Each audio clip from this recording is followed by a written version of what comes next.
আমি actually I am unlucky that আমার সালমান ভাইয়ের সাথে কোনো ছবিতে কাজ করা হয়নি। বাট আমি যখন এসছি তখন উনি ছিলেন। তো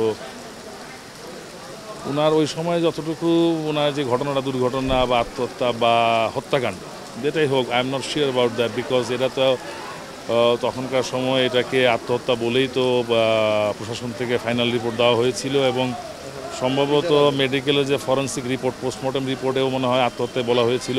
এখন সেগুলো টেম্পারেট কিনা বা কারো দ্বারা প্রভাবিত হয়ে কিনা সেই ব্যাপারে আই এম নট শিওর। তার পরবর্তী সময়েও কিন্তু আরও কয়েকবার এই ব্যাপারে তদন্ত হয়েছে, অনেকবার তদন্ত হয়েছে। পিবিআই যে নতুন একটা সংস্থা পুলিশের গঠন করা হয়েছে, পুলিশ ব্যুরো অফ ইনভেস্টিগেশনস, তারাও কিন্তু এটা তদন্ত করেছে এবং তারা ওই পূর্বেকার রিপোর্টগুলোর মতোই রিপোর্ট দিয়েছে। তারপরও যেহেতু তার মা সন্তুষ্ট না বা পরিবার সন্তুষ্ট না, তারা চাচ্ছে অধিকতর তদন্তের মাধ্যমে সত্য ঘটনা উন্মোচন। তো আমি একজন চলচ্চিত্র শিল্পী হিসেবে এবং সালমান শাহর ভক্ত হিসেবে আমি অবশ্যই চাবো যে সালমান শাহ সত্য ঘটনাটা উন্মোচিত হোক। তবে অযথা যাতে কেউ হয়রানির শিকার না হয় সেদিকটা কিন্তু আমাদের অবশ্যই খেয়াল রাখতে হবে। আর সবচেয়ে বড় কথা হচ্ছে, সালমান শাহ সবার হৃদয়ের মানুষ, তো আমার হৃদয়ের মানুষ, দর্শকের হৃদয়ের মানুষ, শত সহস্র চলচ্চিত্র কর্মীর হৃদয়ের মানুষ। এত বছর পরে সে এই ধরনের ঘাটাঘাটি করে যদি আবার সেটা আগের মতোই তদন্ত রিপোর্ট আসে, আসলে আমার কাছে যেন একটু বিব্রতই বোধ করব।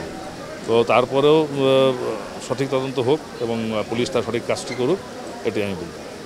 আমাদের যেহেতু চলচ্চিত্র নির্মাণ কম হচ্ছে, যে কারণে অনেকে এফডিসি আসে না বা অনেকে চলচ্চিত্র নির্মাণ করছেন না, আমরা অনেকে চলচ্চিত্র অভিনয় করতে পারছি না কারণ নির্মাণ সংকটের কারণে। তো দূরে দূরে সবাই থাকতো, তো আজকের এই দিনটা সবাই একত্রিত হয়েছি। আর অবশ্যই একটা ধরনের একটা খেলার আয়োজন আমার শারীরিক এবং মানসিক দুই দিক থেকেই আমাকে উজ্জীবিত করে, অবশ্যই করে। এবং সবচেয়ে আনন্দের ব্যাপার আমরা সবাই একসাথে আজকে আড্ডা মারতেছি, কথা বলতেছি, চা খাচ্ছি। ভবিষ্যতে আপনাদের কি দেখা যাবে না বড় কোনো আয়োজন যদি হয়, দুই সমিতি মিলে বা শিল্পীরা নির্মাতারা মিলে যদি কোনো আয়োজন করে বড় পরিসরে, সেখানে কি মাঠে খেলার জন্য আপনাকে পাওয়া যাবে কিনা? মনটা তো অবশ্যই তরুণ, কিন্তু শরীরটা তো আর তরুণের জায়গায় নেই।